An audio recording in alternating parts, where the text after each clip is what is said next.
चलिए अभी अपने वीडियोस टर्न ऑन कर लेंगे सब लोग। सो मैं आई एम थिंकिंग कि क्योंकि अब जो आगे की जर्नी है वो काफी लंबी है, इसलिए मैं नया चैप्टर उठा रहा हूँ, आपकी नई बुक उठा रहा हूँ। So we are starting with our next topic that is partnership accounting. और अब हमारी जो जर्नी है ना वो काफी लंबी रहने वाली है, क्योंकि पार्टनरशिप बुक जब हम उठाएंगे तो वो हमें पूरा कंप्लीट करना पड़ेगा, और उसके अंदर हमारे पास 6 चैप्टर्स हैं। और वो 6 चैप्टर्स हम लोग कंटिन्यूएशन में कंप्लीट करेंगे। It means I think it is going to be a 2 months, almost 2 months journey जब तक हम पार्टनरशिप को कंप्लीट करेंगे। तो 2 मंथ्स से थोड़ा सा ज्यादा भी लग सकता है। So I think it will become सितंबर मंथ तक पहुंच जाएंगे जब हम पार्टनरशिप को फाइनली एंड करेंगे। तो ऐसा नहीं कि वो एक ही चैप्टर है, वो पूरा एक बुक है जिसके अंदर हमारे पास 6 चैप्टर है। So let's start, directly start ही करते हैं हम लोग और फिर बात करेंगे बात। So my is my screen visible to all of you? ठीक। सो लेट्स स्टार्ट विथ, तो हम लोग क्या शुरू कर रहे हैं अब, हमारा जो बुक है उस बुक का नाम है पार्टनरशिप अकाउंटिंग। और पार्टनरशिप ये पूरी बुक का नाम है। इसका जो पहला चैप्टर है वो है fundamentals of partnership.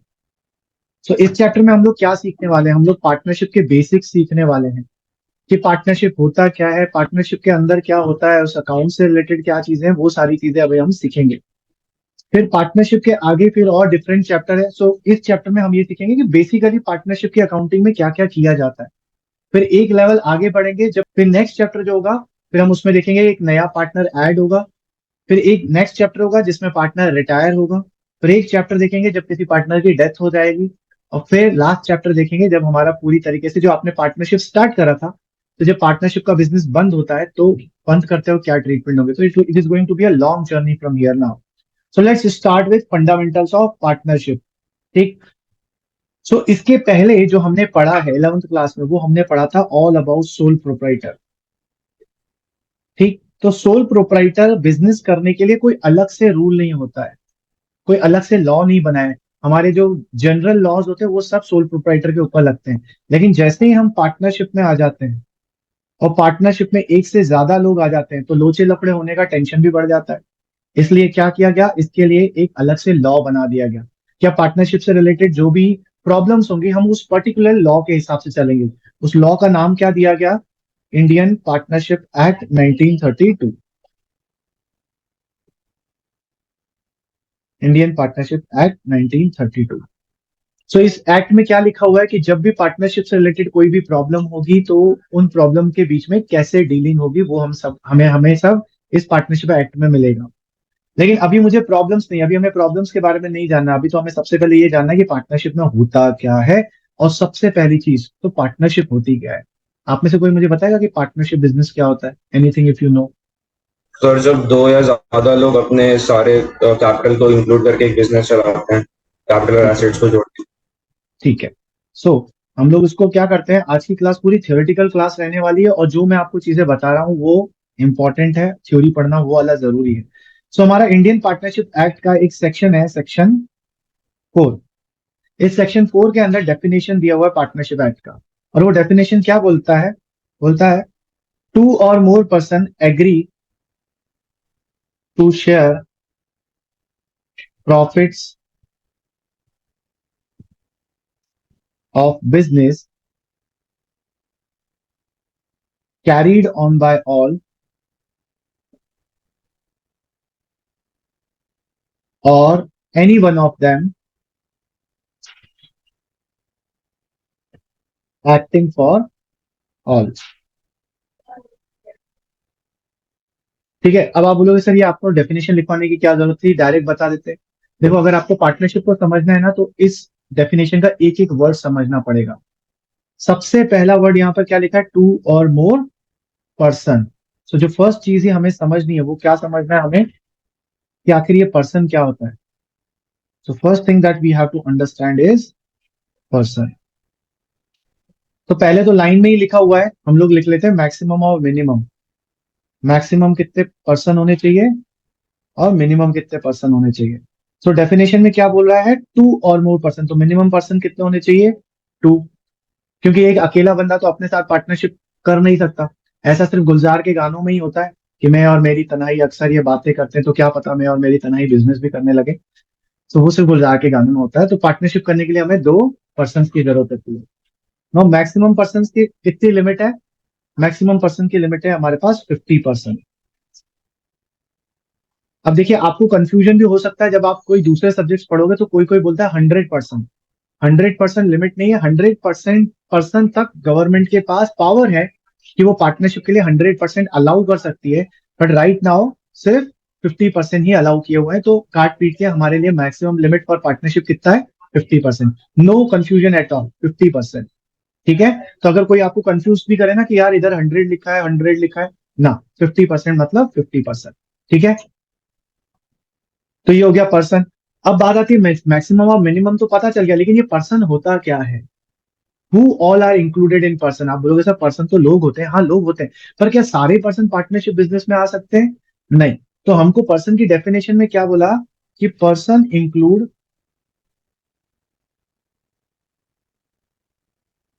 All except, तो हमें क्या बोल दिया? सारे पर्सन इंक्लूड होंगे। एक्सेप्शन दे दिए, किसको छोड़कर? 3 लोगों को छोड़कर। पहला पर्सन कौन है? पहला जिसको इंक्लूड नहीं करा जाएगा वो है माइनर। माइनर मतलब छोटू। माइनर कौन होता है? जिसकी एज 18 ईयर से कम होती है। तो minor can not be a partner in a partnership, ये हमारा पार्टनर नहीं हो सकता है। लेकिन पार्टनरशिप एक्ट के अंदर एक सेक्शन है जो ये भी बोलता है that minor can be admitted in partnership only for his benefits. मतलब क्या? पहली बात, सबसे जो प्राइमा फेसी वर्ड है कि कोई भी आपसे पूछे क्या माइनर पार्टनर हो सकता है, तो आपका स्ट्रेट फॉरवर्ड आंसर क्या होगा? नो। पर हम ये बोल सकते हैं कि हाँ वो पार्टनर नहीं बन सकता, लेकिन आप उसे अपने पार्टनरशिप में लेकर आ सकते हो, but only for his benefits. मतलब क्या? अगर माइनर को आप पार्टनर बना रहे हो और फर्म को कोई लॉस हुआ, माइनर बेयर नहीं करेगा। वो अपनी मर्जी से बेयर करना चाहता हो तो ठीक है, otherwise you can not legally bound him to share the losses of the business. So minor को सिर्फ और सिर्फ किसके लिए एडमिट किया जा सकता है? Only for the benefits. ठीक है। तो कंफ्यूज मत होना, कोई आपको बोलेगा नहीं नहीं पार्टनर तो एडमिट हो सकता है बेनिफिट्स के लिए, तो पार्टनर, माइनर भी पार्टनर हो सकता है। बट अगर the question is straightforward, can minor be a partner? No, minor can not be a partner. ठीक है। सो पहला तो माइनर है। दूसरा कौन है? दूसरा है संजय सिंघानिया। आप संजय सिंघानिया को जानते हैं? नहीं जानते? इंसॉल्वेंट। इंसॉल्वेंट? अच्छा नहीं। कोई जानता है? किसी ने नाम सुना है संजय सिंघानिया का? गजनी मूवी। कौन सी? हाँ चलो देखिए, मतलब सो गजनी मूवी में एक पर्सन था संजय सिंघानिया। गजनी मूवी में आमिर खान था, उसका नाम था संजय सिंघानिया। उसके साथ क्या होता था? उसने अपने शरीर पे लिख लिया था कल्पना वॉज किल्ड। क्यों लिख लिया था? क्योंकि उसके सर पे चोट लगी थी। तो उसका क्या हो गया था? शॉर्ट टर्म मेमोरी लॉस हो गया था। ठीक है। मतलब तो शॉर्ट टर्म में, साउंड माइंड होना चाहिए। Yes, person of unsound mind. Person of unsound mind. Unsound mind का मतलब ये नहीं होता कि वो पागल ही है।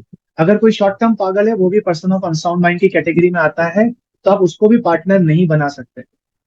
देखो आप, अब देखो जो पर्सन अनसाउंड माइंड का होता है ना, जब वो साउंड होता है, जब वो सही होता है, उस वक्त वो एक नॉर्मल पर्सन की तरह होता है। लेकिन जब वो पागल होता है तो फिर उसके ऊपर कोई लॉज एप्लीकेबल नहीं होते। तो आपने किसी ऐसे पर्सन को पार्टनर बना लिया और बाद में कुछ गड़बड़ हो गई, और आपने उस पार्टनर के ऊपर केस करा, और उस बंदे ने ये प्रूव कर दिया कि जब मेरे साथ पार्टनरशिप करा जा रहा था उस वक्त मैं अनसाउंड माइंड था, शॉर्ट टर्म मेमोरी लॉस हो गया था, फिर आप कुछ नहीं कर सकते अगर उसने ये प्रूव कर दिया तो। देयरफॉर इट इज बेटर कि आप अनसाउंड माइंड को पार्टनर ही ना बनाए। ठीक है। इनको लूनैटिक पर्सन भी बोल सकते हैं, आधे पागल। पूरा पागल तो हो ही नहीं सकता, आधा पागल भी नहीं हो सकता। ठीक। सो पहला था छोटू, दूसरा कौन था? संजय सिंघानिया। तीसरा कौन है? खुद गजनी भाई साहब। तो गजनी मूवी में गजनी कौन था? कौन था गजनी? आमिर विलन खान। था। नहीं, गजनी विलेन आमिर था खान कौन वो था? आमिर वैसे आमिर खान वो संजय सिंघानिया, दी संजय अरे सिंघानिया। हाँ तो एक ही बात। एक ही बात है, वाह। तुम तो वो, छोड़ो।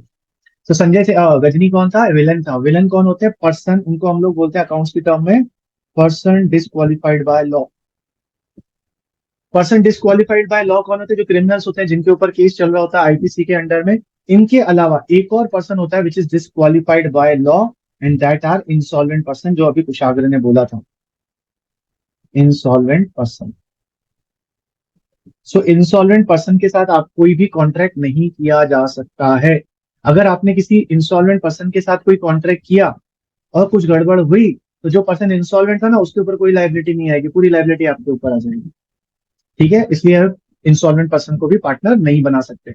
सो पर्सन की डेफिनेशन में क्या बोला, मिनिमम 2 मैक्सिमम 50। और सारे तरीके के पर्सन, पर्सन कितने टाइप के होते हैं, 2 टाइप के होते हैं फाइनेंस में, अकाउंट्स में। एक होते हैं नेचुरल पर्सन, राम श्याम घनश्याम रजनीकांत विद्या कुशाग्र अक्षांश हर्ष, और मानो ना मानो मैं भी एक नेचुरल पर्सन हूँ। ठीक है, और दूसरे कौन से पर्सन होते हैं, आर्टिफिशियल पर्सन। आर्टिफिशियल पर्सन कौन होते हैं, which are created by law, मतलब कंपनी, जैसे कंपनीज होती है ना, कंपनीज आर आर्टिफिशियल पर्सन। तो 2 कंपनियां भी मिलकर आपस में पार्टनरशिप बिजनेस कर सकती हैं। जैसे रिलायंस इंडस्ट्री और टाटा स्टील ने सोचा कि हम दोनों मिलकर एक नई कंपनी नहीं बनाएंगे, पार्टनरशिप बिजनेस करेंगे। Can they do that, yes, because they both qualify under person. Mukesh Ambani ने सोचा कि मैं और रिलायंस इंडस्ट्रीज एक पार्टनरशिप बिजनेस में आ जाते हैं, तो क्या ये हो सकता है,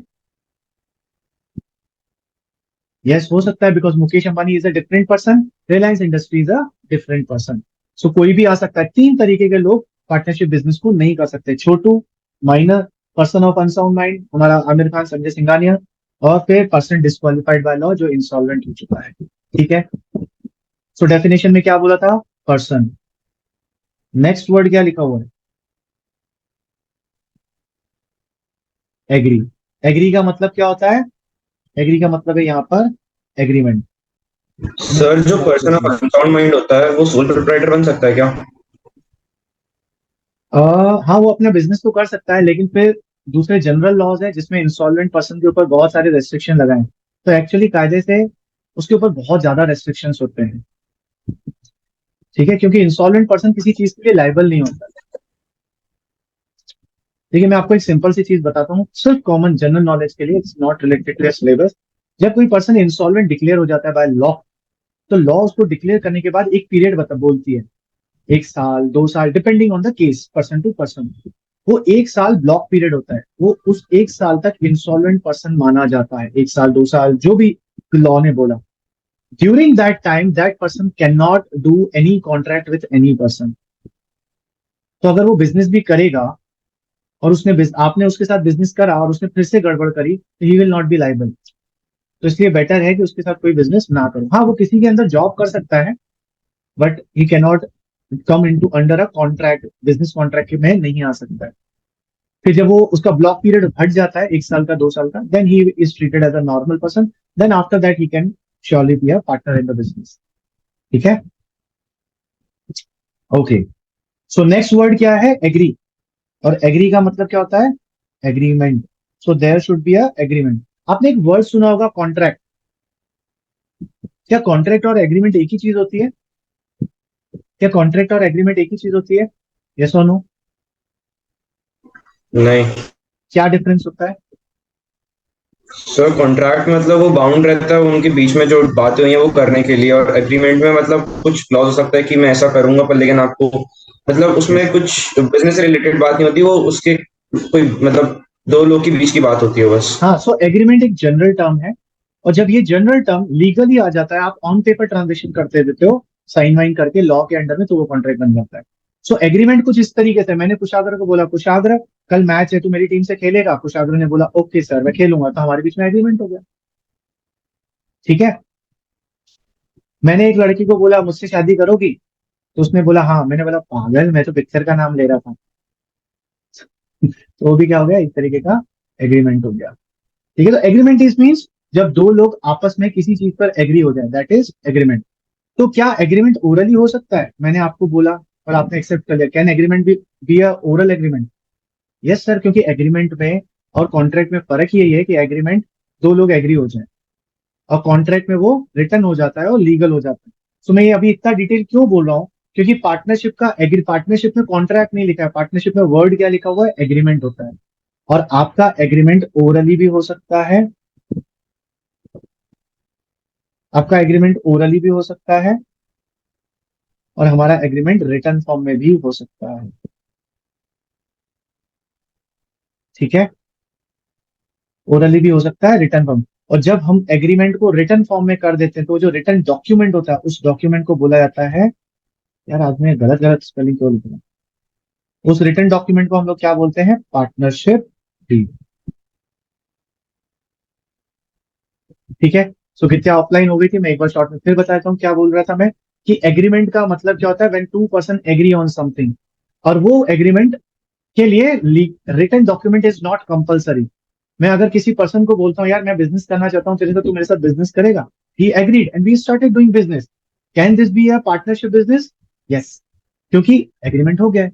और एग्रीमेंट तो ओरली भी हो सकता है और एग्रीमेंट रिटन फॉर्म में भी हो सकता है, बिकॉज हमारी डेफिनेशन में कहीं भी नहीं लिखा that partnership is a contract, उसमें लिखा हुआ है पार्टनरशिप इज एन एग्रीमेंट। तो एग्रीमेंट ओरली भी हो सकता है, रिटर्न भी हो सकता है, लेकिन जब आप अपने एग्रीमेंट को रिटर्न कर लेते हो, उसको कॉन्ट्रैक्ट फॉर्म में ले आ जाते हो, तो वो जो रिटर्न डॉक्यूमेंट है उस डॉक्यूमेंट का नाम क्या है, पार्टनरशिप डीड। तो अगर कोई हमसे पूछता है कि व्हाट इज पार्टनरशिप डीड, हम क्या लिखेंगे, it is a return agreement between partners.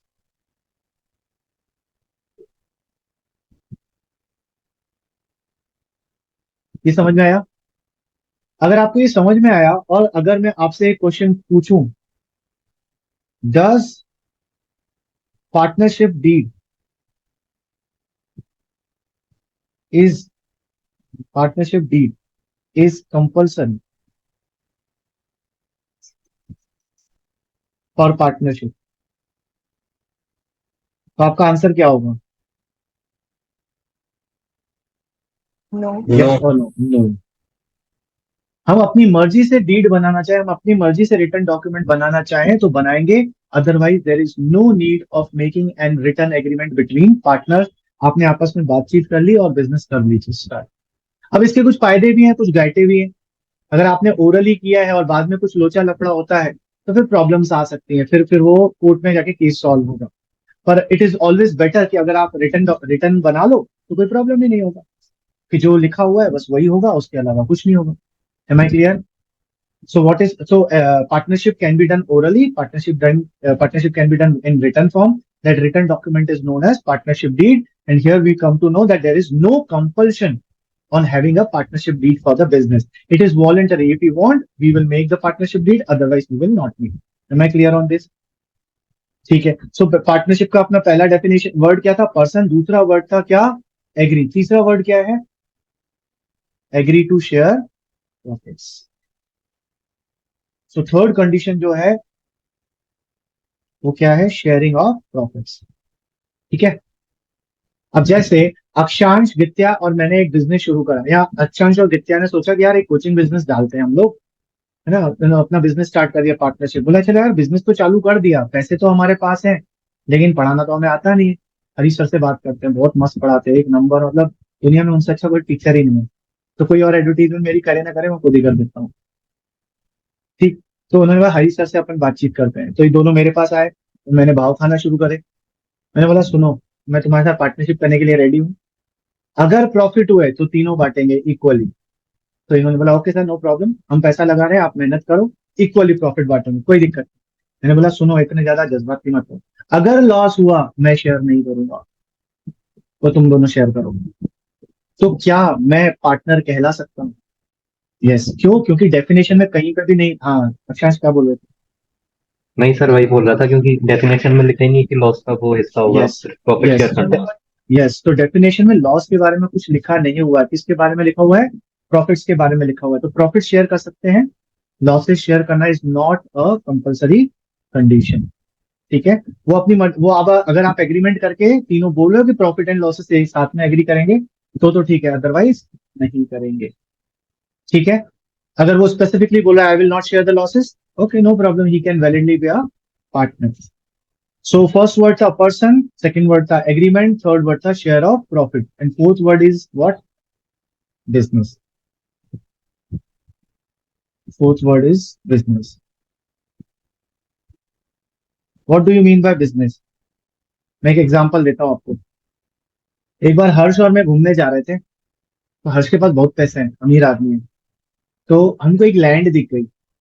मैंने हर्ष को बोला, हर्ष यार ये लैंड कितनी सही है ना, सोच अगर इस पे एक मल्टी स्टोरी बिल्डिंग बन जाए, अपन बनवाए और उसको बेचे, कितना फायदा होगा। हर्ष ने बोला सर सोचने की क्या बात है, बढ़िया खरीद लेते हैं। मैंने बोला यार पैसे तो नहीं है। तो सर पैसे मैं लगाऊंगा, मेहनत आप करना। यहाँ मैंने बोला नहीं नहीं यार, तू इतना अमीर मत बन, मेरे पास भी है। 90% पैसा तू निकालना, 10% पैसा मैं निकालूंगा। तो हमने क्या करा, हमने वो लैंड खरीद ली। लैंड खरीद के उस पर फ्लैट बनवा दिए। और फ्लैट बनवाने के बाद उसको रेंट पे क्या बोलते हैं, फ्लैट बनवाने के बाद हमने उसको बेच दिया और प्रॉफिट खत्म हो गया, और प्रॉफिट को आपस में शेयर कर लिया। क्या हम एक दूसरे को पार्टनर बोल सकते हैं? हाँ सर, क्योंकि हाँ सर आप एक तरीके का बिजनेस कर रहे हैं। ठीक है, आप सर एक तरीके का बिजनेस कर रहे हैं। अब दूसरा केस, मैंने क्या करा कि मेरे पापा और मैंने मिलकर पैसे लगाकर हमने अपने घर के ऊपर एक और फ्लोर बना दिया, या फिर अलग से एक अपने लिए घर बनवा दिया। अब वो हम घर पे, तो हम तो पुराने घर पे रहते हैं, नए घर पे रहते नहीं, तो हमने उसको रेंट पे चढ़ा लिया। अब वो जो रेंट आ रहा है, उस रेंट को मेरे पापा और मैं आपस में शेयरिंग करते हैं। क्या हम बोल सकते हैं कि हम पार्टनरशिप बिजनेस में हैं? हाँ, क्यों बोल सकते हैं? प्रॉफिट शेयर हो रहा है प्रॉफिट क्योंकि शेयर। Profit share. पहली बात तो ये बताइए, क्या रेंट पे चढ़ाना प्रॉपर्टी मेरा और मेरे पापा का बिजनेस है? नहीं है। इट मीन्स इस पूरे ट्रांजेक्शन में देर इज नो बिजनेस। भाई अगर हमारे पास एक प्रॉपर्टी है, उसको हमने रेंट पे चढ़ा दिया, तो रेंट पे चढ़ाना हमारा काम थोड़ा है, that is not our business. तो यहाँ पर हम पार्टनर्स नहीं कहलाएंगे। हम कौन है? मेरे पापा और मैं को ओनर्स हैं। So there is a difference between co owners and partners. Partners उनको बोला जाता है जिनके रिश्ते के बीच में बिजनेस एग्जिस्ट करता है, और को ओनर्स के बीच में बिजनेस नहीं होता। So right now my father and me are not partners, we are just co owners. So आपको बिजनेस से क्या याद रखना है? दो तीन चीजें याद रखनी है। पहला तो लीगल बिजनेस होना चाहिए। और बिजनेस के डेफिनेशन हमने पढ़ी है, उसमें ट्रेड भी इंक्लूड हो जाता है, उसमें सर्विसेज प्रोफेशन भी इंक्लूड हो जाता है, सब कुछ इंक्लूड हो जाता है। So there should be a legal business. ऐसा नहीं हो कि हर्ष ने बोला सर आपके पास बहुत सारे कॉन्टेक्ट्स हैं, मेरे पास बहुत सारा दम है, जिगरा है, अपन क्या करेंगे, लोगों से सुपारियां लिया करेंगे। आपके पास कॉन्टेक्ट है, सुपारियां लेना, मैं गप गप करके चाकू घप के पैसे खरीद, अपन आएगा, अपन शेयर कर लेंगे, मस्त जिंदगी जिएंगे। तो फिर हम ये नहीं बोल सकते कि हमारा पार्टनरशिप बिजनेस है, because that business is not a legal business. पर सर उसमें एग्रीमेंट तो था ना, आपने हाँ बोला, मैंने हाँ बोला। अरे भाई बिजनेस लीगल होना चाहिए मेरे बाप। So the business should be legal. And second thing which we have to remember, that co owners are not partners, क्योंकि उनके बीच में कोई बिजनेस एग्जिस्ट नहीं करता है। So there should be a legal business, trade और प्रोफेशन। और को ओनर्स जो जो है वो पार्टनर्स नहीं कहलाते। यहां तक क्लियर? ठीक, चलिए। सर एक डाउट था मुझे। हाँ बोलो। सर जैसे आपने एग्जांपल दिया था कि आपने और हर्ष ने एक जमीन खरीदी है, फिर आपने उसको प्रॉफिट पे बेच दिया और प्रॉफिट्स मतलब शेयर कर लिए, पर लेकिन वो आपका नॉर्मल बिजनेस तो है नहीं, वो भी आप वन टाइम कर रहे हो, तो वो वन पार्टनरशिप टाइम कैसे हो बिजनेस गया? भी, वन टाइम बिजनेस भी बिजनेस की कैटेगरी में आता है। जॉइंट वेंचर बोलते हैं उसको, कि किसी एक पर्टिकुलर स्पेसिफिक चीज के लिए। तो पार्टनरशिप बहुत तरीके की होती है। एक होती है, अभी हम आगे पढ़ेंगे, एक होती है पार्टनरशिप एट विल, एक होती है partnership for a particular purpose. तो पार्टनरशिप एट विल मतलब जब तक चलेगा बिजनेस चलाते रहेंगे। और एक होता है partnership for a particular purpose, कि हमने पार्टनरशिप करी है एक पर्टिकुलर पर्पस के लिए करी। तो ऐसा नहीं है पार्टनरशिप मतलब लॉन्ग टर्म ही चलेगा। किसी एक प्रोजेक्ट, जैसे अपना हबीबगंज रेलवे स्टेशन है, वो किसके अंदर आता है? पीपीपी के अंदर आता है, पब्लिक प्राइवेट पार्टनरशिप के अंदर आता है। So there is a partnership between government and a private company, Bansal. उनके बीच में है कि कुछ पर्टिकुलर की बना के हम दे रहे हैं, आप उसको मेंटेन करिएगा, तो एक पर्टिकुलर पर्पस के लिए बना दिया गया। ठीक है, ठीक है, चलिए। नेक्स्ट वर्ड क्या है? नेक्स्ट वर्ड जो है, पूरी एक लाइन लिखी हुई है यहाँ पर। क्या लिखा है बिजनेस के बाद? Carried on by all or any one of them acting for all. ये बहुत बड़ा वर्ड है। मैं एक एग्जांपल देता हूं, आप मुझे बताइएगा कि ऐसा हो सकता है कि नहीं हो सकता है। क्या हुआ, कुशाग्र था, हर्ष था और अक्षांश था। इन तीनों ने बिजनेस शुरू करा, एक पार्टनरशिप बिजनेस। ठीक है। अब हर्ष ने क्या करा, गित्या के साथ मेल जोल कर दी, बोला गित्या अपन लूटते हैं इनको। कैसे? तुम एक कस्टमर बन जाना, हमारे बिजनेस में आना। ठीक है। फिर मैं कुछ कांड कर दूंगा, ऐसा कुछ जबरदस्ती बेच दूंगा, या ज्यादा कम प्राइस पे बेच दूंगा, या फिर ज्यादा प्राइस पर बेच दूंगा तुम्हें जानबूझ के, या तुम्हारे साथ कोई छोटा सा फ्रॉड कर देंगे बिजनेस के नाम से। फिर तुम क्या करना, तुम केस कर देना कुशाग्र के ऊपर और अक्षांश के ऊपर, मेरे ऊपर केस मत करना। तो क्या हर्ष बच जाएगा? क्योंकि विद्या ने तो केस करा है सिर्फ कुशाग्र के ऊपर और अक्षांश के ऊपर नाम लेकर कि मैं इन्हीं के ऊपर केस कर रही हूँ। क्या हर्ष बच जाएगा? नहीं, क्योंकि क्यों उसी नहीं ने तो मेरे बचेगा? को दिया है, उसी ने तो मेरे को हाँ, ये हायर प्रूफ कर। नहीं कर पा रहे, ये प्रूफ नहीं कर पा रहे। उसने तुझे कुछ तो स्टेप्स बिजनेस बताई की है, वजह जॉइंट से वेंचर है ना। One by one. बिजनेस की वजह से फ्रॉड हुआ है और गलती उसमें हर्ष मतलब साथ में हर्ष भी है उसमें। हर्ष नहीं ने सर क्या बच करा था जाएगा। गित्या को? हाँ, तो अक्षांश बोला बच जाएगा, देखते हैं। तो हर्ष ने क्या, गित्या को एक आइडिया था, सुनना, जब मैं वहां पर नहीं हूंगा ना हमारे ऑफिस में, तब तू जाना, ट्रांजेक्शन जाके इससे ऐसे ऐसे ऐसे करना, फिर मैं बाद में सब देख लूंगा। वो कुछ किसी तरीके से फ्रॉड कर लिया जिसमें हर्ष इन्वॉल्व ही नहीं हुआ, और प्रूफ भी नहीं हो पा रहा है कि हर्ष इन्वॉल्व नहीं है। तो क्या हर्ष बच जाएगा? Yes sir. या फिर क्वेश्चन को डाइवर्ट करूं, क्या गित्या सिर्फ कुशाग्र और अक्षांश के ऊपर केस कर सकती है? Yes sir. यस सर, गित्या सर तो वो तो किसी एक को पार्टनरशिप में है ना, तो नहीं सर, केस तो बट फिर उसमें सबके लिखा है मतलब कैरीड पूरी bye partnership. Any one of them.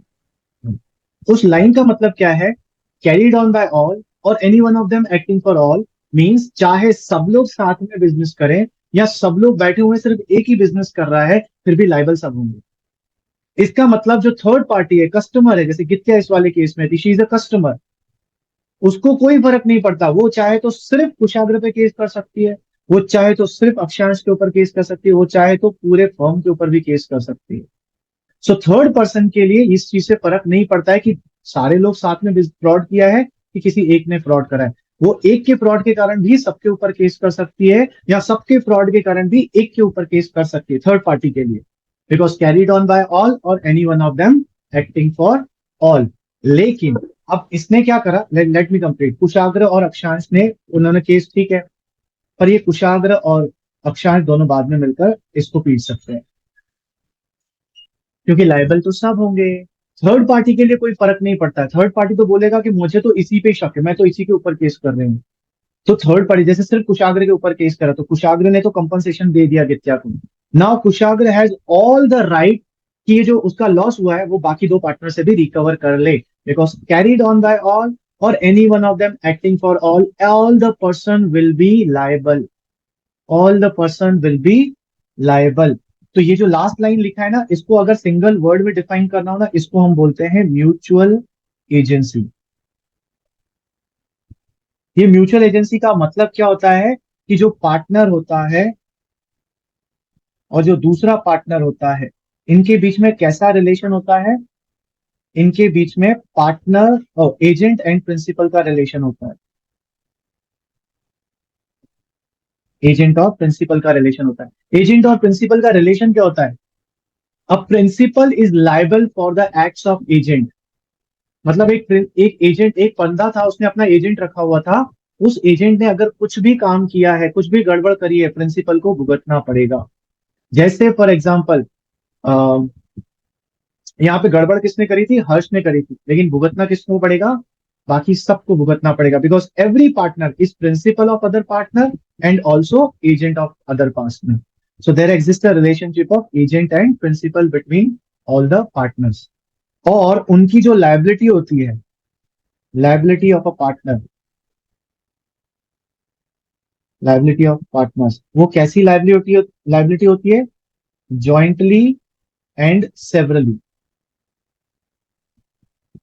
Jointly मतलब उनकी लायबिलिटी जॉइंट में भी है, सेवरली मतलब वो इंडिविजुअल भी उनकी लायबिलिटी है।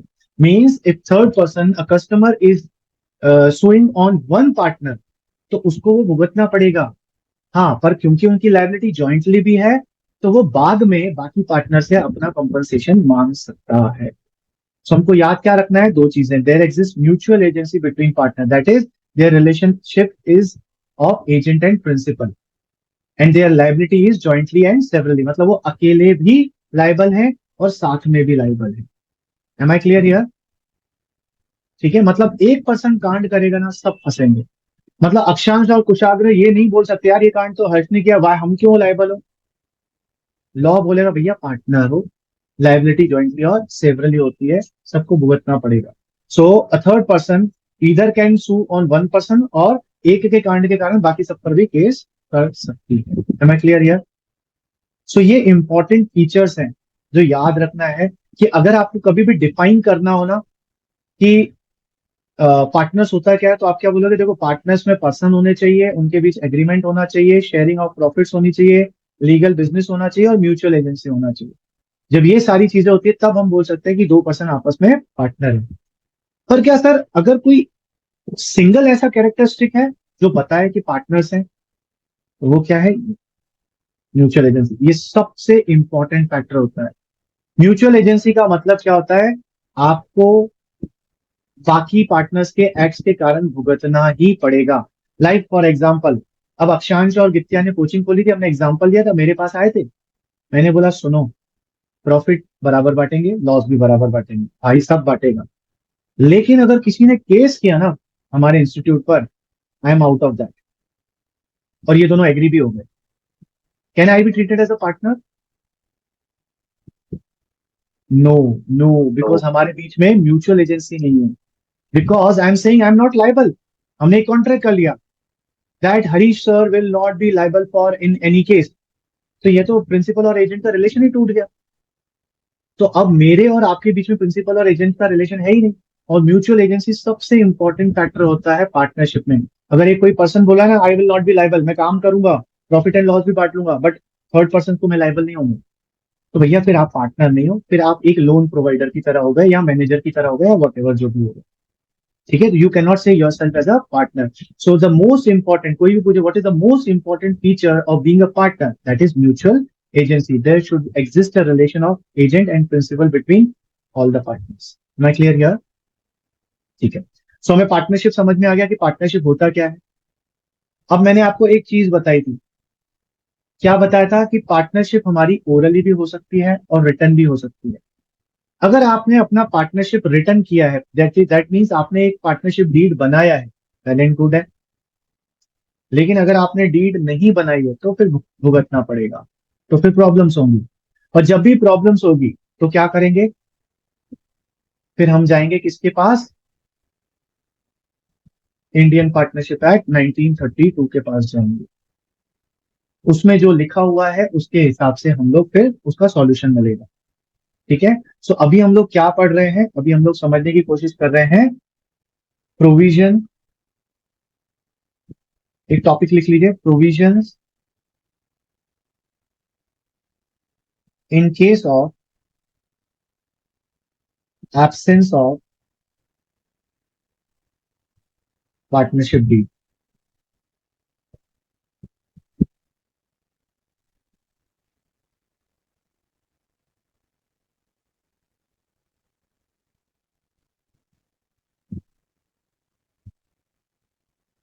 तो अभी हम क्या पढ़ रहे हैं सर? अगर डीड नहीं है तो क्या होगा?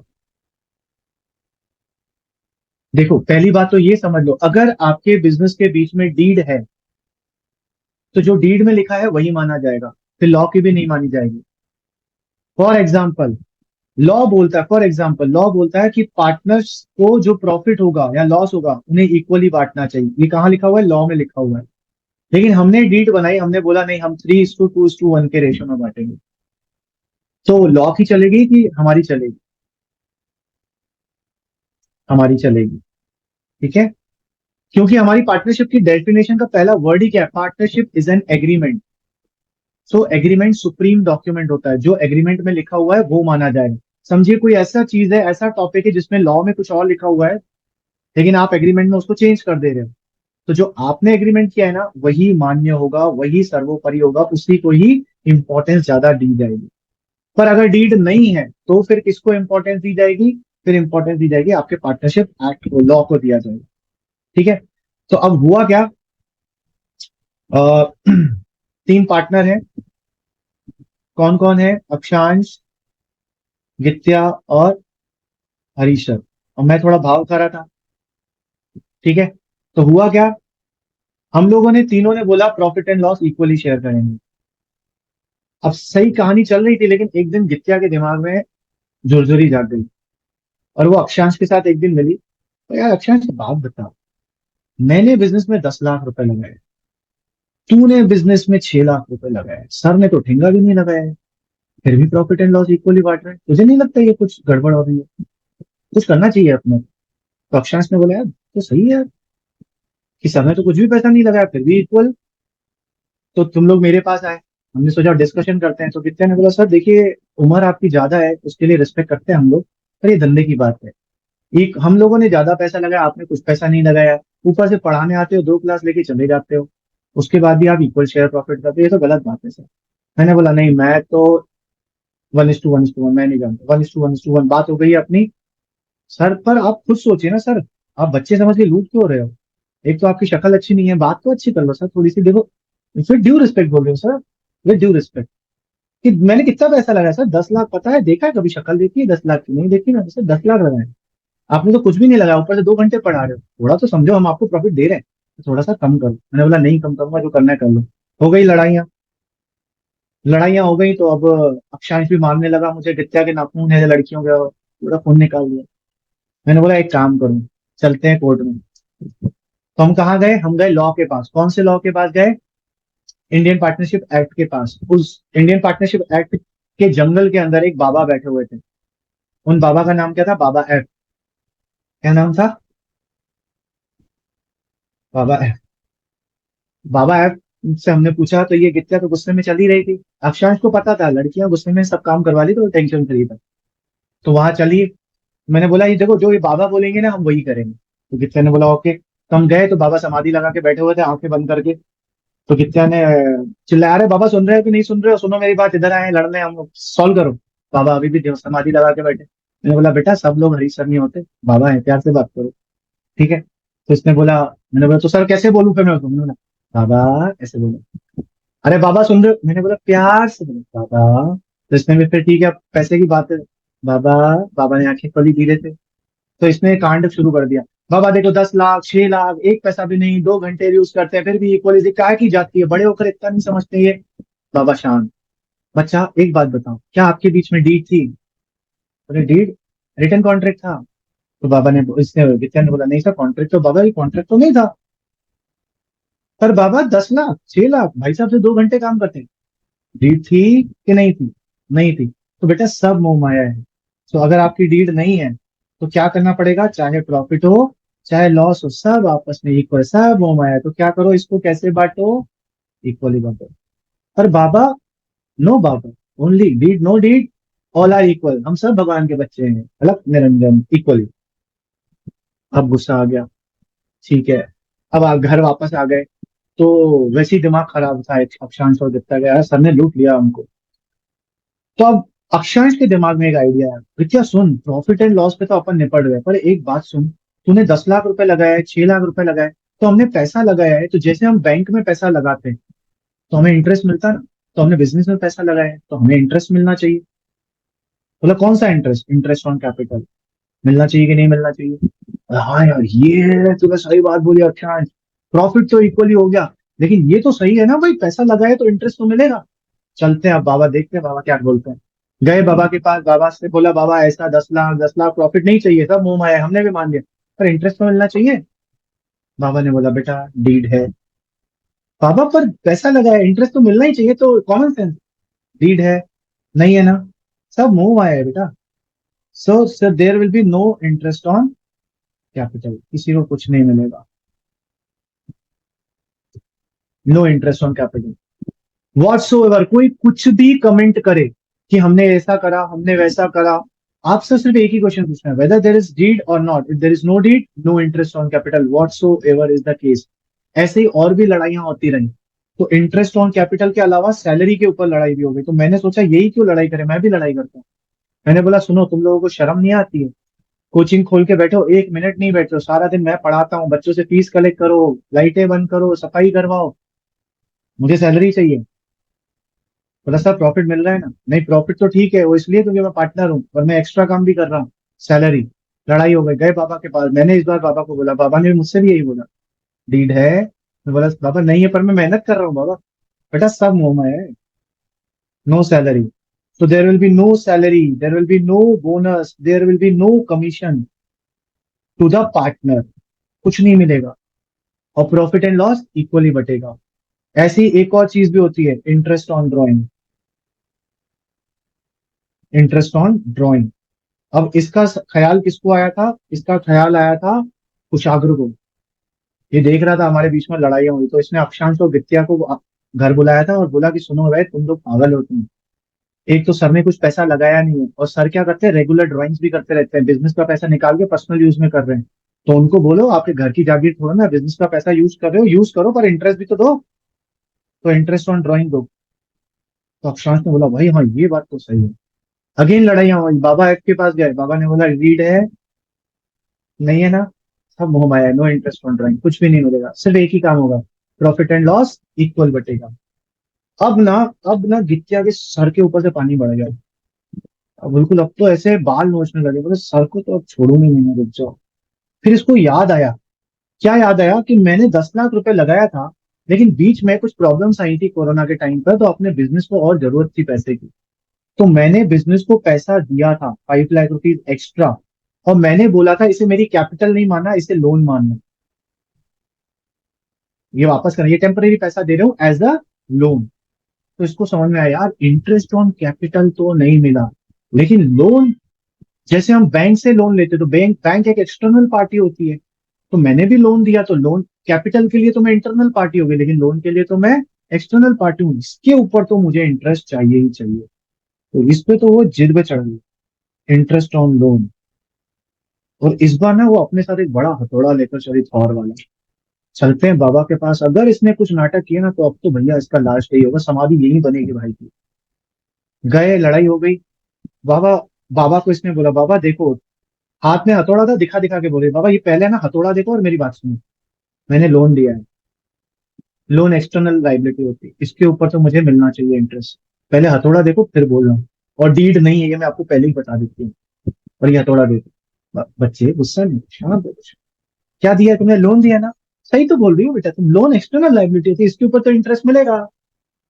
अब ये खुश हो गई, अब ये मेरी तरफ ऐसे देखने लगी, क्या सर अब तो इंटरेस्ट देना पड़ेगा, दिल की रोटी खानी पड़ेगी, dog dog dog dog dog, interest on loan दो। मैंने बोला ओके, बाबा ने ये तो बोल दिया कि इंटरेस्ट ऑन लोन देंगे, लेकिन हमने कोई परसेंटेज तो डिसाइड ही नहीं किया था, ठक्की टिक्की ठक्की टिक्की ठक्की टिक्की, कोई नहीं मिलेगा। तो इसने, विद्या ने बाबा की तरफ देखा, बाबा क्या बोल रहा है ये आदमी? बोला नहीं बेटा तुम चिंता मत करो, जब इंटरेस्ट नहीं दिया हो ना परसेंटेज, तो कम से कम 6% पर एनम का तो मिलेगा ही मिलेगा, डोंट वरी। ठीक है, सो जब हमारे बीच में पार्टनरशिप डीड नहीं होती है, तो कुछ स्पेसिफिक चीजें हैं जो पार्टनर्स के बीच में अगर लड़ाई होती है फाइनेंसिस को लेकर, और भी लड़ाइयां हैं, लेकिन अभी हम फाइनेंसिस के बारे में ले रहे हैं कि प्रॉफिट बटेगा कैसे। तो प्रॉफिट कैसे बटेगा? इक्वली बटेगा, लॉस भी होगा तो इक्वली बटेगा। किसी पार्टनर को कोई इंटरेस्ट, कोई सैलरी, कोई ड्रॉइंग्स का इंटरेस्ट कुछ नहीं मिलेगा, लेकिन अगर किसी पार्टनर ने बिजनेस में पैसा लगाया in the capacity of loan, उसके ऊपर आपको 6% पर एनम का इंटरेस्ट मिलेगा।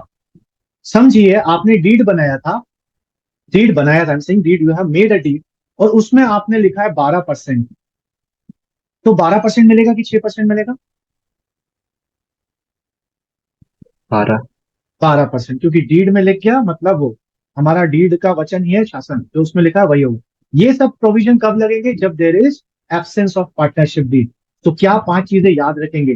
कोई कुछ भी, क्योंकि केस स्टडी बेस्ड क्वेश्चन आते हैं, आपको एक कंडीशन दे देंगे, बोलेंगे बताओ कि किसका क्लेम सही है, किसका क्लेम गलत है, तो आपको ध्यान से देख लेना क्या उसके उसमें ऐसा लिखा है कि पार्टनरशिप डीड है या नहीं है।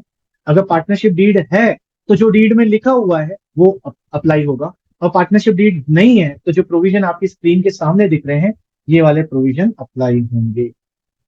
Am I clear on this? Sir तो जब इंटरेस्ट अगर मैंने आपसे लिया, क्योंकि मैं एक मुझसे नहीं एक्सटर्नल लिया, पार्टी। मुझसे नहीं लिया, आपने पूरे बिजनेस के प्रॉफिट में से इंटरेस्ट लोगी, वो तो मैं मना कर रहा था, कोई इंटरेस्ट इंटरेस्ट नहीं है, इसलिए लड़ाइयां हो रही थी। देगा तो पूरी फर्म की प्रॉफिट में से ही जाएगा। हाँ बोलो। नहीं नहीं। ठीक है, तो सिर्फ सर मुझसे मैं नहीं बोले। डिस्कनेक्ट हो गया था अभी, हाँ, तो तो आप मैं सिर्फ लास्ट के देख 1 मिनट बच्चे, में बता। हाँ तो बच्चे मैंने सिर्फ इतना ही बताया कि इंटरेस्ट ऑन ड्राइंग तो तूने पतला कर लिया था, फिर मैंने बोला लोन के ऊपर इंटरेस्ट जरूर मिलेगा। क्यों मिलेगा? क्योंकि लोन जो है वो आप एक्सटर्नल कैपेसिटी में हो जाते हो, एक्सटर्नल पर्सन की कैपेसिटी में हो जाते हो, कैपिटल में तो आप इंटरनल पर्सन की कैपेसिटी हो, तो इसलिए आपस में लड़ाइयों में तो nothing will be given, only profits will be distributed equally. But in the case of loan you will be a external person, इसलिए आपको उसको इंटरेस्ट ऑन लोन मिलेगा। और समझो फिर मैंने बोला कि फिर लड़ाई हो गई कि ठीक है इंटरेस्ट ऑन लोन मिलेगा लेकिन परसेंटेज तो डिसाइड ही नहीं था। तो टेबल एफ बाबा एफ क्या बोलते हैं कि 6%, in case of absence of partnership deed 6% per annum का इंटरेस्ट मिलेगा। अगर डीड बनाई है तो जो डीड में लिखा है वो होगा, अदरवाइज 6% पर एनम। और ये सिर्फ इंटरेस्ट ऑन लोन के साथ है, बाकी किसी चीज के साथ नहीं है। Am I clear here? ठीक है, सबको क्लियर है?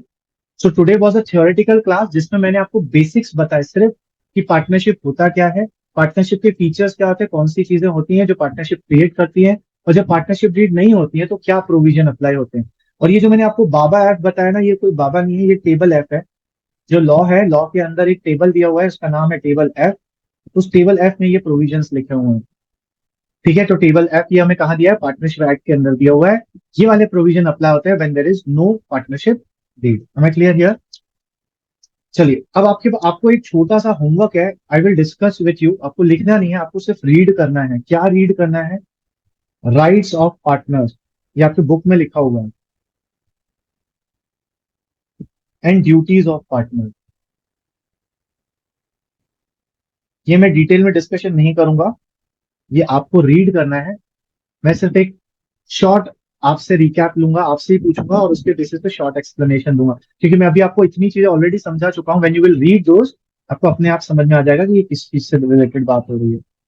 और उनमें से कोई राइट या ड्यूटी आपको नहीं समझ में आए तो आप मुझसे पूछ लेंगे।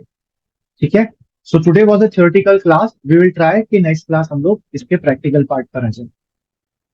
ठीक है, तो सर अभी एक आपको और बोलो।